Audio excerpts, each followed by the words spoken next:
15h-16h, Cyrielle Sarah Cohen, du lundi au jeudi. Et bonjour à toutes et à tous et bienvenue sur Radio J. Ravie de vous retrouver pour une nouvelle heure d'émission ensemble avec mon invitée aujourd'hui. Elle était venue nous voir il y a 2 ans pour l'adaptation du livre Lettres d'une inconnue de Stéphane Zweig. C'était à la Comédie des Champs-Élysées. Désormais, Ophélia Kolb est de nouveau sur TF1 pour la 2e saison de la série policière Panda aux côtés de Julien Doré sous le soleil camarguais. L'occasion comme toujours de redécouvrir cette fois notre invitée aujourd'hui en direct live sur nos réseaux radioj.fr et sur Radio J. 15h-16h, Cyrielle Sarah Cohen. Radio J. Bonjour Ophélia Kolb. Bonjour. Merci beaucoup d'être mon invitée aujourd'hui. Je suis vraiment très heureuse, je vous le disais en off, de vous retrouver une nouvelle fois pour vous redécouvrir, parler de votre actualité, de qui vous êtes à nouveau. Et depuis ces 2 ans, je vois déjà un vrai changement capillaire. Ah, oui, c'est vrai. Alors, j'avais très envie, parce qu'en préparant cette émission, je me suis dit, est-ce que c'est pour un rôle ou est-ce que c'est volontaire ? La couleur ou la coupe ? La coupe. Ah non, la coupe, c'était pour Panda. C'était pour Panda saison 1. Quand j'ai su que j'allais passer les essais, j'avais déjà très envie d'avoir les cheveux courts. Et on me laissait pas faire sur les tournages que je faisais. Et quand j'ai su que je passais les essais, je suis direct allée chez le coiffeur pour pas être comme Julien. Ah oui, qui lui, pour le coup, vous voyez, elle, je viens de dire, pour le coup, a les cheveux longs dans la série et dans la vie. Il s'est passé beaucoup de choses ces 2 dernières années. Bien sûr, de la télévision, on va en parler dans un instant, mais du cinéma, davantage de cinéma, avec un dernier rôle dans Les Courageux de Jasmine Gordon. Oui, c'est ça. Vous jouez le rôle de Jules ? Oui. Ok, vous serez le rôle principal dans ce film qui a été entre autres couronné et sélectionné au festival au TIFF et qui sera prochainement en salle. Un petit mot sur ce rôle déjà, j'ai envie forcément d'en savoir un peu plus si on a le droit. Oui, mais c'est l'histoire d'une femme seule avec 3 enfants qui a un bracelet électronique, mais on ne sait pas pourquoi et on ne le saura pas jusqu'au bout du film. Et donc elle a enfreint la loi, mais on ne sait pas pourquoi. Et elle se débrouille avec ses 3 enfants pour essayer de s'en sortir et de se sortir de la misère dans un pays, donc la Suisse, qui n'accepte pas trop la misère, il faut le dire. Et donc, elle va essayer de cacher un peu tout ce qu'elle fait, tout ce qu'elle enfreint comme loi et comme pour sauver ses enfants et pour réussir à leur donner l'illusion de mener une vie plutôt correcte. En début de pitch, je pense à Erin Brockovich, mais on est quand même peut-être un peu loin, même s'il a envie de s'en sortir en tant que mère est assez présente, peut-être comme dans la série HPI aussi, on va y venir, vous allez voir. Cette émission, Ophélia Kolb, c'est l'envie bien sûr de découvrir qui vous êtes au-delà de ce que vous faites, puisque c'est l'ADN, et je vais vous demander 3 mots pour vous décrire, vous diriez lesquels ?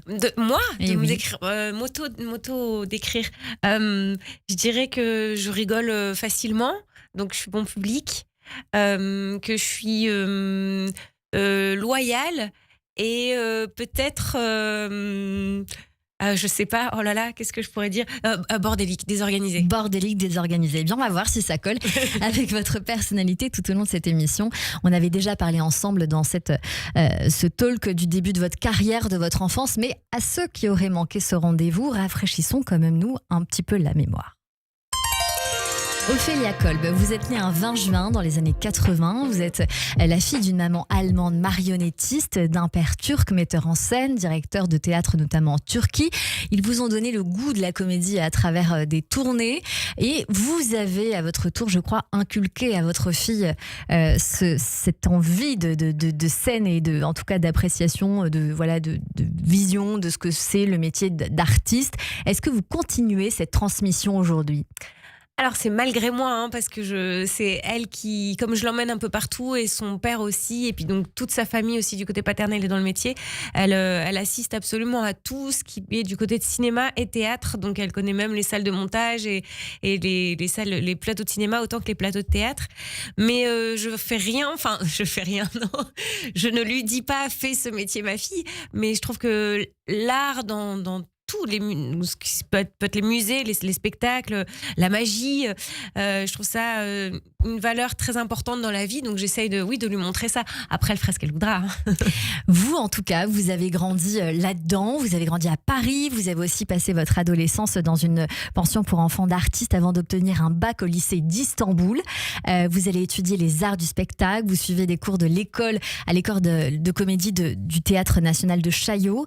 Votre carrière, elle va démarrer à 25 ans. Vous êtes très jeune, Ophélia Coll, mais quel petit bilan vous tirez déjà aujourd'hui de votre carrière ? Un bilan. Alors je dirais que je m'attendais pas du tout à faire tout ce que j'ai fait parce que je pensais faire du théâtre dans ma vie. Je pensais que j'allais vraiment partir en tournée à travers toute la France et l'Europe et pourquoi pas le monde pour jouer des spectacles. C'est toujours possible. Oui, bien sûr, mais je pensais pas du tout faire jouer devant une caméra, jamais. Donc ça c'est arrivé comme ça et puis ça s'est fait et puis donc j'ai continué et j'adore ça. Mais c'est pas du tout ce à quoi je m'attendais. Donc je suis plutôt surprise. Surprise par la vie et par les propositions qui sont arrivées à vous. On va le voir, il y a une 30aine de séries pour la télévision. Bien sûr, la série 10% qui a pris une place très forte dans votre carrière avec le rôle récurrent de Colette Brancillon, où vous êtes une jeune vérificatrice des impôts qui devient la compagne d'Andrea Martel, jouée par Camille Cotin, mais aussi dans le rôle d'Isabeau, l'épouse de François d'Arc, cousin de Jeanne d'Arc, dans cette super short-com qu'on retrouve encore sur les chaînes du groupe M6 qui s'intitule La petite histoire de France. Je vous regarde tous les vendredis, je le dis. Ou encore dans le rôle d'une avocate dans la série que j'ai adorée, parce que c'est là où j'ai appris à vous découvrir On va s'aimer un peu beaucoup. Et le rôle de l'ex-femme de Bernard Tapie, femme puis ex-femme par la suite, dans Tapie en ce moment sur Netflix. Beaucoup de choses se sont passées depuis notre entrevue, on va y venir. Mais TF1 arrive à un moment donné dans votre vie avec plusieurs séries, vous allez nous le dire. Comment ça s'est passé tout ça ? J'ai passé des essais. J'ai passé des essais très tardivement pour Panda, vraiment genre un mois, quelque chose comme ça, un mois avant de commencer le tournage. Et j'ai passé les essais directement avec Julien Doré et ça s'est très bien passé dès les essais. On s'est beaucoup amusé à jouer ensemble. On a trouvé plein de choses pendant l'essai et je pense que c'est ça qui a été décisif, qui a fait que Julien a dit c'est Ophélia et que TF1 a dit ok c'est elle. Alors il y a aussi Cat Size d'Alexandre Laurent dans le rôle d'Angela Rupert aux côtés de Camille Lou. Est-ce que vous avez aimé jouer dans cette série ? Parce que je sais que vous rêvez de jouer une héroïne de film d'action. On n'est pas très loin avec Camille Lou à vos côtés. Voilà, est-ce que vous avez aimé cette série-là qu'on peut retrouver en replay À tourner, c'était fou parce qu'on avait la Tour Eiffel pour nous tout seuls pendant une semaine la nuit. Donc à partir du moment où les touristes partaient, hop, il y avait toute l'équipe de tournage qui arrivait. Et donc ça a duré une semaine, toute la Tour Eiffel vraiment pour nous tout seuls. Et ça c'était hallucinant de voir tout Paris de nuit comme ça avec les monuments éclairés juste pour... on avait l'impression que c'était juste pour nous. Et j'ai surtout vu Camille Lou faire ses propres cascades. Et ça c'était incroyable. Elle a escaladé la Tour Eiffel elle-même vraiment sous la pluie avec un froid glacial et ensuite elle a fait des courses-poursuites donc elle a presque tout fait toute seule de ce que j'ai vu dans la Tour Eiffel et ça c'était épatant et en plus j'avais des partenaires super avec qui tourner puis c'était la première fois que je tournais avec Alexandre Laurent qui a une manière de travailler assez particulière, c'est qu'il travaille en musique donc nous il nous mettait de la musique jusqu'au moment de l'action, jusqu'au moment où il dit action, il met une grosse musique et même s'il n'y a pas de son pendant la scène il laisse la musique couler pendant la scène et c'est très étonnant mais ça porte en fait, il se passe un truc, on se dit ah ok c'est ça l'ambiance et puis on se met dans l'ambiance grâce à la musique. Elle me fait penser à Miraculous, moi, Cat Size. Je ne sais pas s'il y a eu une influence, en tout cas, de dessin animé avec cette jeune Miraculous que les enfants adorent. Entre parenthèses, dans cette émission cette semaine, nous avons reçu Stéphane Debac qui m'a dit, il m'a envoyé un petit message trop mignon, il m'a dit embrasse ma copine. Donc voilà, je transmets le message. C'est l'occasion de rappeler que lorsque nous l'avons reçu dans cette émission, il est venu pour la série Extra, diffusée sur OCS, qui est portée par l'actrice Anne Girouard qui porte donc un rôle principal dans une série. Et puis Stéphane nous a indiqué que pour lui c'était beau de voir que des femmes pouvaient porter des rôles principaux dans des séries, ce qu'il trouvait relativement rare.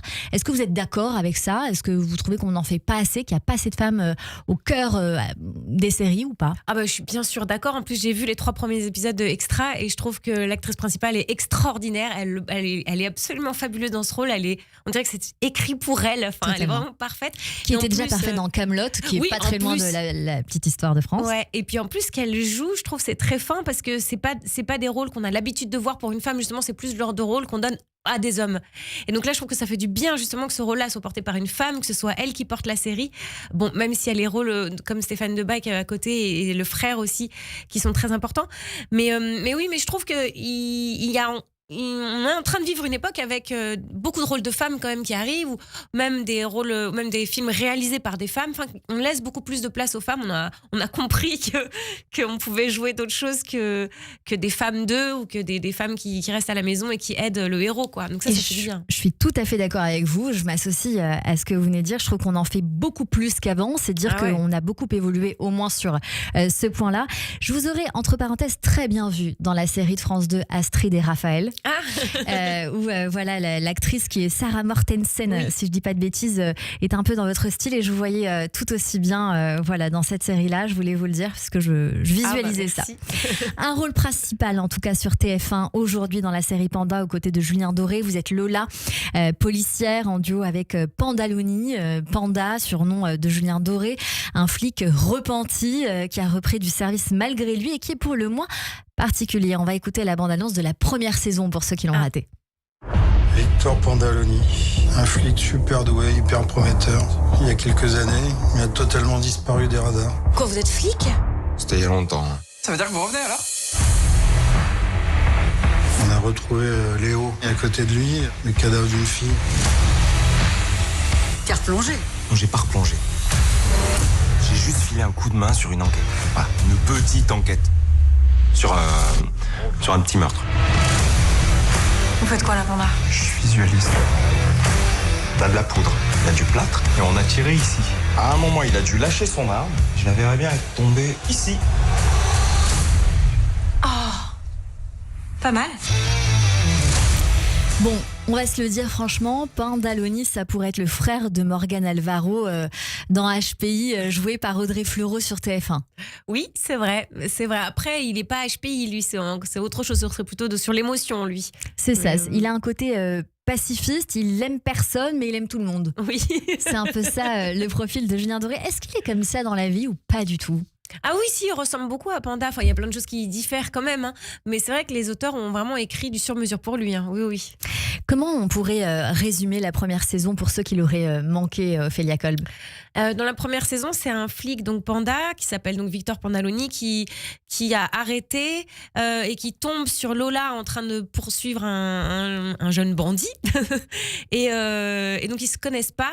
Et cette course-poursuite, il va s'en mêler. Et du coup, malgré lui, il va revenir dans le commissariat, il va redevenir flic, alors que c'est ce qu'il refusait. Et donc, il veut redevenir flic, mais sans pistolet, sans voiture, sans carte de flic, sans rien. Il veut juste être là, et puis il veut pas d'uniforme, il veut rester en short, en tongs et en chemise à fleurs et faire ses enquêtes comme ça. Et donc, il va aider Lola, qui est en burn-out au début de la saison 1, qui ne devrait plus travailler, mais qui n'arrive pas à s'en empêcher.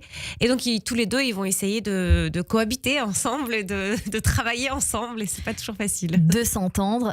On va écouter la bande-annonce de la deuxième saison. Alors, c'est le grand jour ? N'oublie pas, hein. J'ai un stress.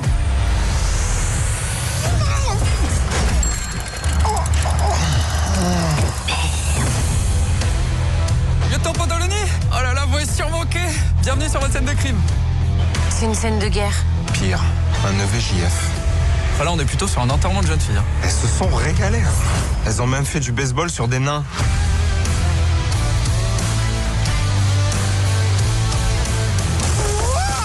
Arrête-toi là ! Sache-le, je suis un excellent nageur. Pourquoi on doit se speeder là toujours ? La justice n'attend pas. On est content de le retrouver. Et voilà, tout va commencer ce soir dès 21h10 avec un épisode intitulé Le chant des sirènes. Dans cet épisode-là, eh bien, Panda, après avoir, on va un peu spolier pour ceux qui ne l'auraient pas vu, spoiler, un baiser avec vous, Lola, sa coéquipière. Il va être troublé à l'idée de la retrouver. Et ils vont enquêter du coup ensemble sur la mort d'une ex-nageuse qui est devenue sirène, mais c'est quand même un moment, une enquête un peu troublée par l'ex-petite amie et indique de Pandaloni, de Panda, qui s'appelle Anouk, et on va dire qu'elle lui a brisé le cœur. Ça arrivera un petit peu plus tard, on va le comprendre, et c'est une saison qui bouscule quand même un petit peu Panda.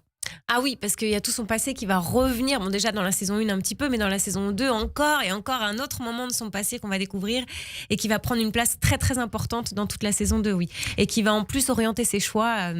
qu'il va devoir faire. C'est une saison qu'on pourrait qualifier plus surprenante que la première. Je sais pas, oui, probablement, et puis aussi plus en profondeur dans les personnages, quoi. On va fouiller plus dans ce qui se passe dans leur intimité, ouais. Avec des défis personnels qu'on va voir tout du long de la série. Il y a une phrase à retenir que j'ai beaucoup aimée dans le premier épisode, qui fera réfléchir certainement nombreux d'entre nous, qui est « Attention, si tu as déjà des regrets à 40 ans, imagine à 70 ». Ce qui m'amène forcément à vous poser cette question, Ophélia Kolb. Est-ce que vous avez des regrets, vous, aujourd'hui, ou au contraire ? Des regrets dans ma vie de tous les jours, oui. Oh oui, il y a toujours des choses qu'on regrette. On se dit, j'aurais pu faire ci, j'aurais pu prendre cette direction-là à la place. Chaque choix est une perte. Donc, à chaque fois qu'il faut faire un choix, il y a une perte. Bon. Oui, je pense que j'ai quelques regrets, oui, mais j'essaye de les effacer, de les laisser loin et de me dire que si je suis là aujourd'hui, c'est aussi parce que j'ai fait d'autres choix. Donc, bon, c'est pas si mal.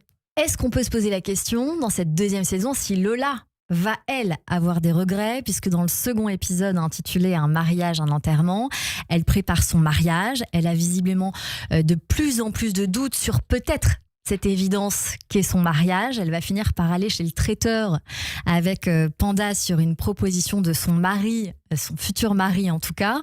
Il y a de grandes chances, on l'imagine, enfin certains l'espèrent, que vous vous rapprochiez de votre coéquipier. Ah oui, bah oui, comme la saison 1 se termine sur un baiser, on se demande mais qu'est-ce qu'ils vont faire de ce baiser justement, puisqu'après donc ils se sont pas vus pendant quelques temps quand on reprend la saison 2. Et donc comment on réagit quand il s'est passé quelque chose comme ça d'aussi fort avec quelqu'un et qu'on l'a pas revu? Qu'est-ce qu'on dit, qu'est-ce qu'on dit pas?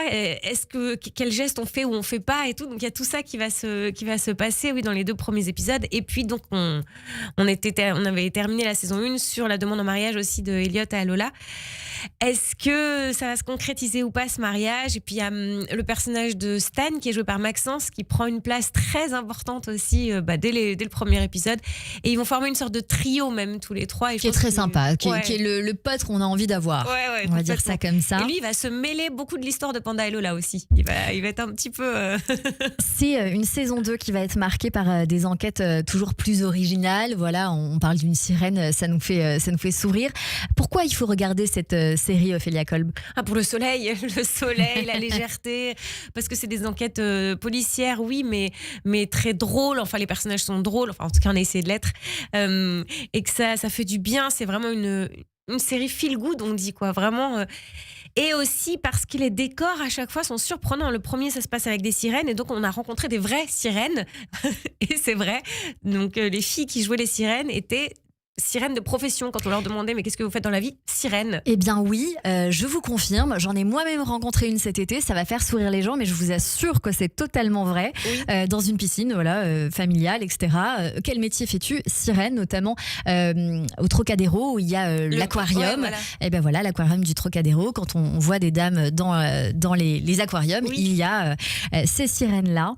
Depuis quelques jours, Ophélia Kolb, la France commémore des attentats de janvier 2015, une transition un peu difficile, mais on est obligé de la faire, qui ont touché la France il y a donc 10 ans maintenant. Charlie Hebdo le 7 janvier, la policière Clarissa Jean-Philippe à Montrouge et l'hypercachère aujourd'hui. Forcément, ça me donne envie de vous faire réagir puisque votre rôle à la télévision incite un peu à cette question. Parce que je joue une flic. Oui, alors moi ces attentats-là, c'est les attentats en général, mais j'habitais en face du Bataclan à l'époque, donc j'étais vraiment plongée dedans avec tout ce qui se passait presque en direct sous ma fenêtre. Donc ça a été un sacré choc et j'ai du mal à en parler encore aujourd'hui et même à voir. Je sais qu'il y a plein de séries policières ou non d'ailleurs qui sortent, qui sont sur les attentats et sur cette période-là. Je n'arrive pas à les regarder, j'arrive pas à lire même des articles dessus, des critiques et tout, j'y arrive pas du tout parce que ça me bouleverse complètement. Il y a des images, j'imagine que vous avez vues, des choses qui vous ont marqué si c'était sous votre fenêtre. Oui. Est-ce qu'il y a des choses dont vous aimeriez parler? C'est très compliqué d'en parler, mais j'avais tous les pompiers et la police qui n'ont pas arrêté pendant toute la nuit. J'avais ma fille qui dormait, qui se réveillait. Enfin, c'était je sais pas trop si je vais continuer à en parler. Ça reste difficile, je le vois dans vos yeux, donc on va pas aller là sur ce sujet-là, mais on imagine ce que vous avez pu éprouver et voir. Est-ce que vous pensez, du moins, Ophélia Kolb, que 10 ans plus tard, on est mieux armé pour lutter contre le terrorisme ou que nous sommes dépassés ? J'espère qu'on n'est pas dépassé quand même, j'espère qu'on est mieux armé parce que malheureusement il s'est passé des choses dans le monde et à Paris notamment. Donc j'ose espérer qu'on est mieux armé quand même et qu'on arrive mieux à lutter contre tous les actes terroristes en général. Enfin, j'espère. Depuis 2012, c'est un chiffre important, les attentats terroristes ont causé la mort de 273 personnes, fait de nombreux blessés. Et par ailleurs, les attentats ont été déjoués. 86 attentats, dont 9 en 2024, 78 par l'action de la DGSI. C'est dire à quel point c'est important d'avoir des renseignements et puis d'avoir des services de sécurité intérieure qui luttent aujourd'hui. C'est dire aussi si nous aurions encore pu être touchés par le terrorisme aujourd'hui. En tout cas, on essaie de faire au mieux, on le voit, d'évoluer. Mais est-ce que vous ressentez un sentiment de peur ? Je vais donner une anecdote personnelle. J'étais dans le taxi hier. Je parlais avec un taxi, comme j'aime beaucoup le faire, parce que je trouve qu'ils sont assez moteurs de tout ce qui se passe dans la réalité. Il me disait, vous savez, j'ai regardé une vidéo sur les réseaux sociaux où on me parle de guerre. Un mercenaire dit qu'on doit être prêt pour la guerre, de prendre des boîtes de conserve. C'est assez fou parce que c'est peut-être une vidéo complotiste, mais c'est toujours bien de dire qu'il faut être prêt à tout. Et c'est ce que je lui ai répondu. Est-ce que vous sentez ce climat ambiant ou est-ce que vous pensez que c'est une fiction ? Non, je ressens pas ce climat ambiant de guerre, ou alors peut-être parce que je me voile la face, mais non, j'ai l'impression qu'il faut avoir confiance dans les autorités, dans ce qu'ils essayent de faire en tout cas, tout ce qui a été déjoué. On sait que par exemple les JO se sont très bien passés alors qu'il y avait une grosse crainte autour des JO. Donc moi j'essaie d'avoir confiance en l'être humain en général. Ophélia Kolb, vous m'avez caché quelque chose et ça va être la transition puisqu'on doit poursuivre cette émission et faire le rappel des titres. Vous poussez la chansonnette. Et donc forcément, j'ai envie qu'on écoute une chanson que vous avez interprétée avec Nicolas Sirkis, Je ne peux plus dire je t'aime, lors d'une réunion faite par la Fondation des femmes Nos Voix pour Toutes, diffusée notamment sur TMC le 11 décembre dernier. On se laisse porter. Te dire je t'aime, ne me demande pas pourquoi. Je ne ressens ni joie ni peine quand tes yeux se posent sur moi. Si la solitude te pèse, quand tu viens à passer par là, et qu'un ami t'a oublié, tu peux toujours compter sur moi.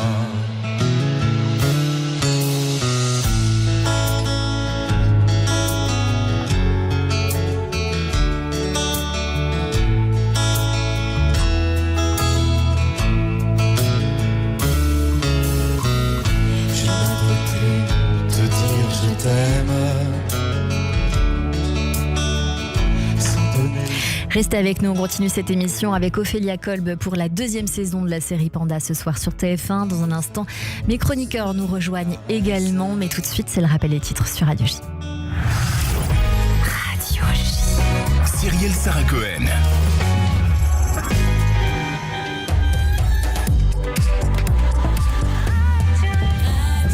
– 15h30 sur Radio J. Bonjour et bienvenue. Tout de suite, le rappel des titres avec Eva Soto.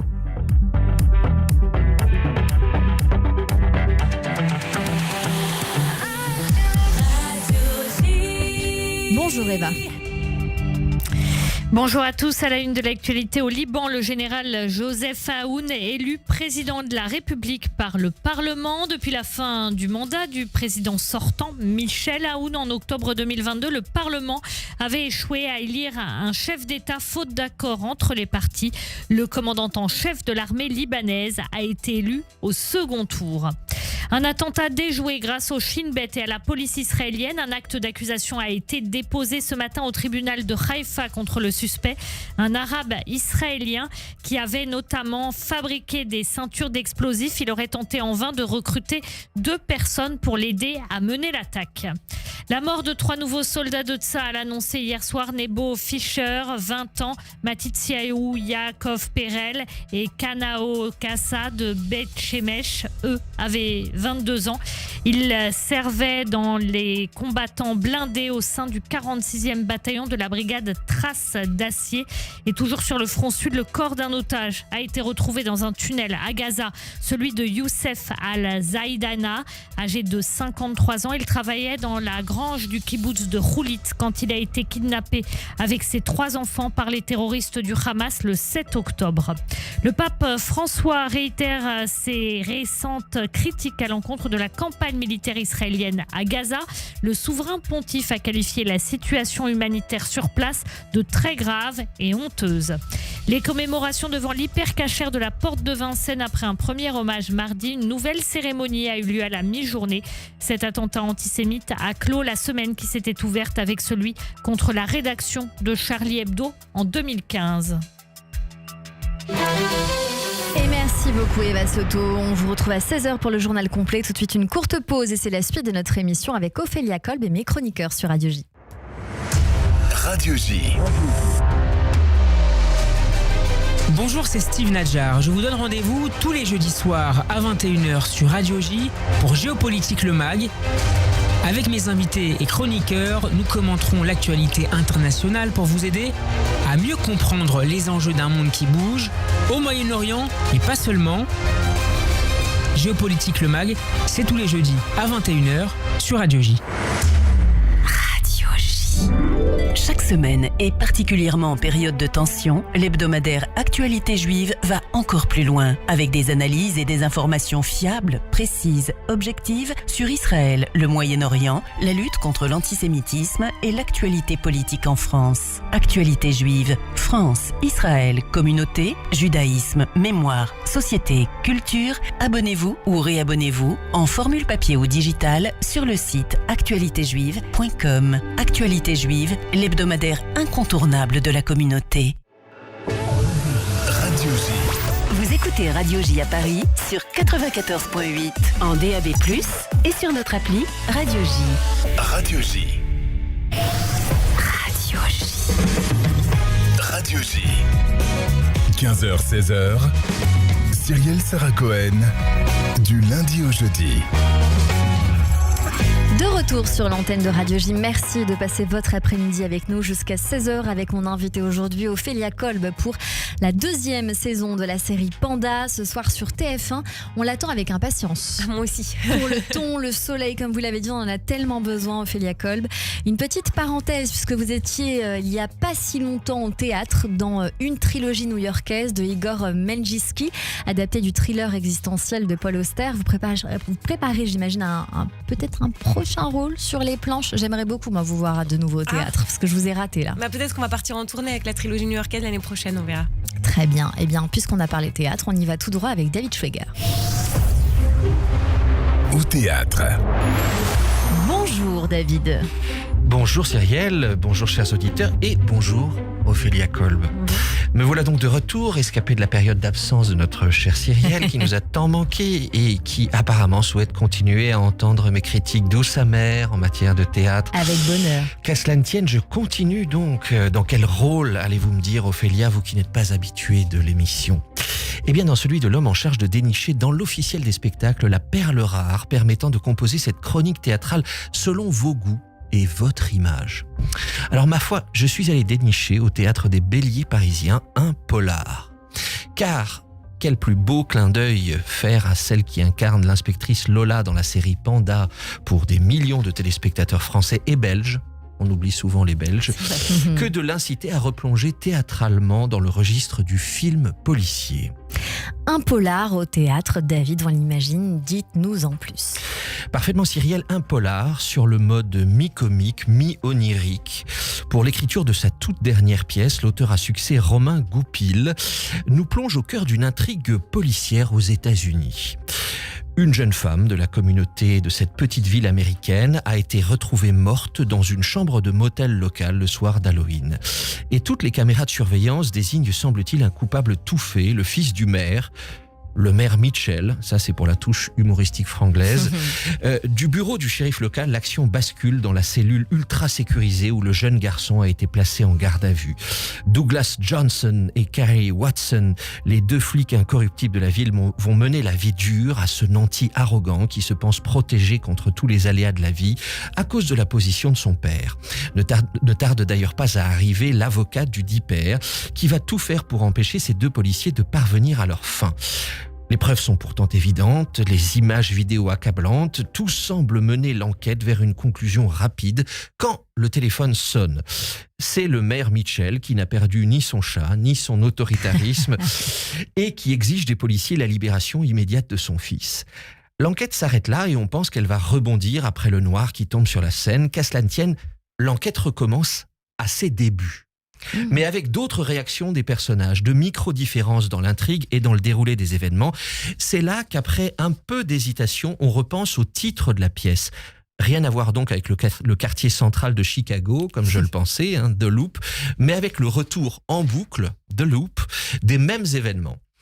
On part alors dans la dimension d'un polar teinté de science-fiction dont je ne dirai rien de plus pour ne pas gâcher à nos auditeurs le plaisir de la découverte. Ça donne vraiment très envie. Ouais. Un mot peut-être sur la mise en scène et les acteurs de ce polar qu'on peut qualifier peut-être d'un genre nouveau. Oui, d'un point de vue de l'ambiance, le pari est réussi. Il n'est pas facile de rendre l'atmosphère d'un polar américain sur une scène de théâtre. Pourtant, les décors et la bande-son y parviennent très bien. Évidemment, on est loin d'un épisode de NYPD ou des Experts, mais davantage dans l'ambiance intime, cosy et bucolique des commissariats de Louisiane fréquentés par Dave Robichaud, l'inénarrable héros de James Lee Burke pour ceux qui connaissent les polars de cet auteur. Mais l'enjeu de la pièce n'est pas là. Au-delà même de la dimension fantastique, de la boucle temporelle dans laquelle sont pris les personnages, la dimension comique de la pièce prime largement. Et de ce point de vue-là, chapeau aux metteurs en scène et aux acteurs qui nous entraînent dans un boulevard très maîtrisé, pas un temps mort, du burlesque porté par des numéros de comédiens ébouriffants, avec une mention spéciale pour Juliette Lamy, jeune actrice issue de l'Académie de la Comédie Française et qui finit le spectacle en fanfare avec un numéro comique déjanté de haute maestria. En conclusion, David Schweger. En conclusion, je recommanderais à tous ceux de nos auditeurs qui aiment à traîner tard le soir devant les rediffusions de Bones, New York Unité Spéciale ou Castle, de donner sa chance à ce polar d'un genre bien particulier qui a le mérite de faire à la fois réfléchir à la très fontenellienne pluralité des mondes, tout en vous donnant l'occasion d'une franche rigolade. Donc, permettez-moi le jeu de mots, à vos loupes pour plonger dans l'enquête.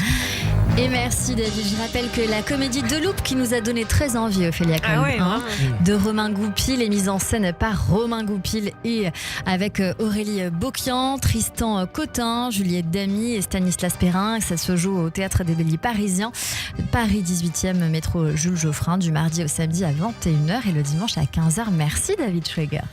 Merci. À la semaine prochaine, tout de suite l'édito de Madar. Le billet du jour.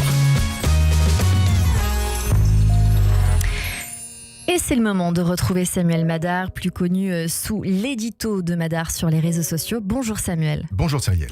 Aujourd'hui, vous nous proposez un bilan de l'antisémitisme en France, 10 ans après les attentats de l'hypercachère. Oui Cyrielle, 10 ans aujourd'hui même. Et 10 ans après l'hypercachère, c'est bien l'inquiétude qui règne. Des Français de confession juive changent leur nom sur les applications mobiles, retirent la mezouza de leur porte d'entrée et rangent leur étoile de David pour ne pas être repérés.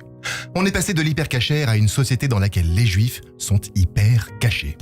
Des juifs hyper cachés, j'ai envie de dire que la formule est tristement osée, Samuel. Ce qui est encore plus tragique, c'est qu'ils ne sont pas les seuls dans cette partie de cache-cache. La justice également, c'est parfois hyper caché. Souvenez-vous le cas de l'affaire Sarah Halimi. Cette femme, battue puis défenestrée chez elle en 2017, a été victime d'un crime antisémite reconnu par la justice. Et pourtant, son meurtrier n'a jamais été jugé. Pourquoi ?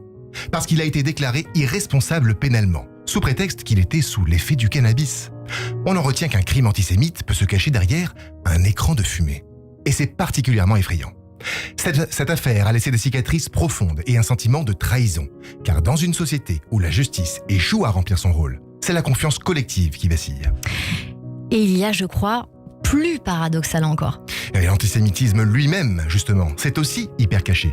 Officiellement, les statistiques montrent une augmentation des actes antisémites. Plus 1000% en France depuis les massacres du 7 octobre. Mais elles ne racontent pas tout. Beaucoup d'actes ne sont pas signalés. Par peur des représailles ou par résignation, des victimes se taisent.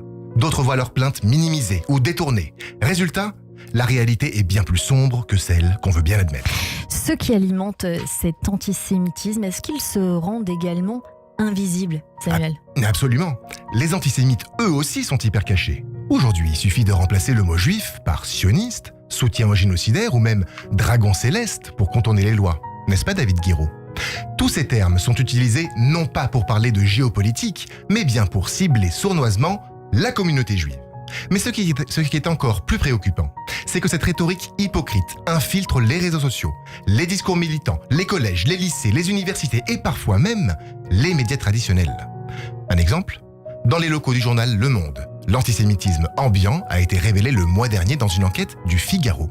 Des réunions où l'on pourrait dire, je cite, qu'il y a un problème avec la communauté juive car ils sont hostiles. On est dans un cercle vicieux, c'est tout le problème, mais est-ce qu'on peut s'en sortir ? Il n'y a pas d'autre solution. Cette partie de cache-cache géant doit enfin s'arrêter. Une démocratie ne peut pas vivre en masquant ses fractures. Quand une société laisse ses citoyens vivre dans la peur, quand la justice peine à être exemplaire, quand les discours de haine se camouflent et se réinventent sans cesse, c'est la société tout entière qui met en péril ses propres fondations. La solution, Cyrielle, c'est peut-être d'obtenir la vigilance collective, des lois appliquées avec fermeté et surtout un refus catégorique de détourner les yeux. Les Juifs, ce ne sont pas les autres. Combattre l'antisémitisme, c'est protéger l'idée même de justice et d'égalité pour tous. Parce que quand même, on se sent sacrément seul. Merci beaucoup Samuel Madar, plus connu sous l'édito de Madar sur les réseaux sociaux. On peut également vous retrouver sur le média Léon. Ça vous fait réagir, Ophélia Coll, vous vous êtes sentie très attentive, peut-être émue. Ah oui, j'avais vu la couverture de Libération qui a été brandie. Ouais, je l'avais vu et j'avais trouvé que c'était une très bonne couverture parce que c'est vrai que c'est rare, je trouve, que ce soit affiché comme ça sur un média aussi important. J'ai envie de dire que la seconde solution, puisque je rebondis un petit peu sur ce que vous avez dit Samuel, c'est peut-être d'appeler Lola et Panda à la rescousse également. Merci Samuel Madar, on se dit à la semaine prochaine bien sûr sur Radio J. L'introspection. L'introspection. Ophélia Coll, dans cette émission, il y a toujours ce petit moment suspendu, hors du temps, que j'aime bien conserver d'année en année. Et je vais démarrer avec une citation d'Oscar Wilde qui a dit « Parfois, nous pouvons passer des années sans vivre du tout et tout à coup, notre vie est concentrée dans un seul instant. » Essayons de faire ça maintenant avec quelques phrases qui pourraient susciter en vous un petit sentiment, une pensée, une anecdote. La première. Parfois, on donne plus de place aux défunts qu'aux vivants. Ah oui, bah ils sont plus là pour qu'on leur donne tort de toute manière, donc ils ont souvent raison en plus nos défunts. Et c'est vrai que parfois ils prennent une place importante dans nos vies, mais je trouve ça pas si mal parce que ça dépend quel défunt évidemment. Mais si c'était des gens qu'on aimait très très fort, moi je sais que j'ai beaucoup de mal à aller aux enterrements et c'est un tort. Parce que après, je pense que les personnes, que mes morts en tout cas, j'arrive pas à conscientiser qu'ils sont plus là. Et donc je les croise dans la rue et ça me fait très bizarre. Je fais non. Et donc ça me fait encore plus de douleur en fait. Donc peut-être qu'il faudrait que je travaille là-dessus. Je vais vous offrir un livre qui s'intitule 1000 façons d'aimer d'Anne Goscinny, qui est venue dans notre émission en début de semaine. Et je suis sûre que vous l'aimerez beaucoup, comme nos auditeurs. Est-ce que le sentiment, pour vous, c'est un jugement ? Ah non, pas du tout. Le sentiment, c'est quelque chose de beau, il faut l'accompagner, il faut vivre avec. J'essaye de vivre avec, de l'accompagner et d'être guidé aussi par ses sentiments. On est souvent guidé par ses sentiments, c'est peut-être parfois mieux que par la raison, enfin ça dépend. Aide-toi et le ciel t'aidera, c'est une phrase toute faite, mais il y a tellement de choses à dire. Oui, c'est vrai. Toi le ciel t'aidera. Oui, c'est vrai qu'il faudrait prendre ça comme une sorte de mantra dans sa vie parfois pour nous aider un petit peu. Oui, en effet, peut-être à accepter ce qu'on est et à prendre soin de nous pour justement pouvoir prendre soin des autres. c'est vrai. Dans votre cas, vous nous avez dit en début d'émission que finalement, vous vous attendiez pas à tout ce qui est arrivé dans votre vie, dans votre carrière, mais est-ce que vous l'avez pas suscité ? C'est un peu cette question. Aide-toi et le ciel t'aidera. Alors là, pour le coup, je pense pas parce que j'ai rien fait du tout au départ dans ma vie, en tout cas pour jouer devant une caméra. Je savais même pas que ça m'était possible. Donc c'est plutôt des choses qui sont venues à moi et qui m'ont attrapée par la main et je dis ah d'accord, ok, on y va. Du coup, vous croyez à la chance et ou au destin ? Oh, les deux. Seul on va plus vite, ensemble on va plus loin. Ah oui, alors ça complètement. Ah oui, ensemble à plusieurs, en équipe. Ah oui, une team. Ce qui compte, ce n'est pas l'arrivée, c'est la quête d'Orelsan. Ah oui, aussi complètement l'arrivée et la manière, le chemin aussi. C'est le chemin, le voyage qu'on fait pour y arriver qui est important et qui est essentiel même. Est-ce qu'il y a une philosophie de vie qui vous accompagne, Ophélia Kolb ? Une citation, quelque chose qu'on vous a dit ? Mon père qui m'a toujours dit « tout passe ». Et ça, je le retiens, je l'ai même en gros sur mon ordinateur, que tout passe. Tout de suite, c'est le portrait de notre invité. Le portrait psychologique. Radio J. Radio J. Comme toujours à la fin de cette émission, on a pour habitude ces minutes que nous avons passées ensemble, Ophélia Kolb. Vous le savez, pour le coup, vous connaissez l'émission, donc il n'y a pas de mystère. C'est donc votre portrait vu par Christian Richomme qui vient nous rejoindre cette année. Bonjour. Bonjour à tous. Comment Bonjour, allez-vous ? Ophélia. Je suis ravi de vous avoir entendu. On détermine les émotions à partir de 6 éléments, comme on détermine les couleurs à partir de 3. La peur, la joie, la tristesse, la colère, le dégoût. Mais vous nous avez démontré aujourd'hui une preuve de joie. Quand on vous écoute, on a cette joie. On a ce voyage. Quand on vous entend parler, quand on vous entend vivre, quand on vous entend exprimer les choses. Alors, j'ai pensé à la Wendy, qui nous emmène au pays imaginaire. Pas mal. Et puis vous avez la Wendy avec ses 3 enfants, comme dans votre film. Vous emmenez tout le monde avec vous, à la Tour Eiffel, privatisée. Et puis la Wendy, elle est dans ce monde où tout est possible, où on peut tout incarner, où il n'y a pas d'entrave, il n'y a que de la liberté, il y a de l'évasion. Une Wendy, elle est amoureuse. Elle est connectée aux émotions, son ressenti, son intensité. Sa quête aussi, envers les autres. Et c'est une Wendy qui est empathique, qui est là pour ressentir les émotions et pour les vivre et pour les transmettre. Et puis c'est une Wendy aussi qui aime rire, qui aime s'amuser, qui a gardé cette âme d'enfant où on va pas dramatiser. Justement, l'humour est une façon de dédramatiser ou d'avoir du recul ou d'avoir une conscience différente, d'appréhender les événements, sans se fâcher. Alors cette Wendy, aujourd'hui, elle joue dans Panda. Elle est la coéquipière de Julien Doré. Et Panda, c'est quoi ? Panda, c'est la dualité, le rouge et le noir. C'est un nounours, c'est affectueux, c'est rassurant, c'est la passivité, c'est aussi la lenteur et la douceur. Oui, c'est très bien trouvé ça. Alors, j'avais envie d'imaginer, si Julien Doré est le panda, vous êtes qui ? Moi, je suis non, j'aimerais bien, mais je le suis pas. Mais comment il s'appelle le petit dans Kung Fu Panda, avec les grandes oreilles, le fenêtre. Est-ce que quelqu'un sait ? Parce que moi, pour le coup, j'ai jamais vu Kung Fu Panda. On va regarder, on va guetter ça très près. Alors moi, je suivais le chant des sirènes. Et je vous imaginais en dauphin. Oh. Un dauphin, oui. Oui, pas. Un dauphin. Parce qu'un dauphin, c'est social. Ça aime les autres. Un dauphin, ça a une intelligence émotionnelle. Ça aime le jeu. Ça navigue dans divers eaux. Et tout le temps, un dauphin, ça rigole. Oui, c'est vrai. Tout le temps, un dauphin, ça a un sourire. Alors, sans regret, on a eu cette discussion, regret ou alors remords. Mais on va pas avoir de regret. Et moi, ce que j'ai envie de dire pour finir cette chronique, c'est que vous êtes comme une Wendy qui avait décidé de nager avec les dauphins. Une âme d'enfant qui célèbre la créativité avec élégance et espièglerie. D'un sourire toujours pareil pour jouer. Il y a eu également 3 mots. Rigole, loyal et bordélique. Est-ce qu'on les a retrouvés, ces mots-là, Christian Alors, Richomme? Rigole, je suis d'accord. Ah oui, on a vu votre Loyal, sourire. c'est évident. Bordélique, je dirais non. Non, parce qu'il y a une Vous belle n'êtes pas structure. rentré dans l'appartement Non. de Félia Kolb, visiblement à côté du Bataclan.